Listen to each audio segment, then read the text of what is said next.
রবিবার বসন্ত পঞ্চমীতে রায়গঞ্জ শহর জুড়ে সরস্বতী পুজো ঘিরে উৎসবের আমেজ।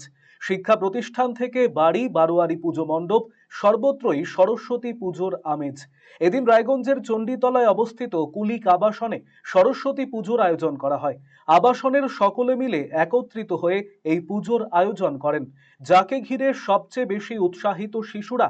পাশাপাশি ছিল ভুরি ভোজের আয়োজন। রাতে শিশুদের নিয়ে খেলাধুলোর আয়োজন করা হয়।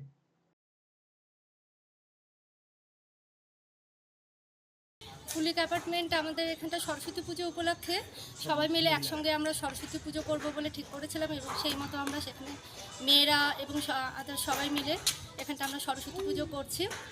এবং যে পুজোর যা যা নিয়ম কানুন সমস্ত কিছু মেনে এখানে পুজো করা হয়েছে। এবার ছোট করে একটা খাওয়া দাওয়ার অনুষ্ঠানও রাখা হয়েছিল। রাত্রেবেলা আমরা চিন্তা ভাবনা করছি যে বাচ্চাদের একটা গেমের একটা প্রোগ্রাম করব, আর ছোট করে সবাই মিলে একসঙ্গে যেন খাওয়া দাওয়া করতে পারি। হ্যাঁ, সেই ব্যবস্থাও করা হচ্ছে। অবভিয়াসলি খুব ভালো লাগছে।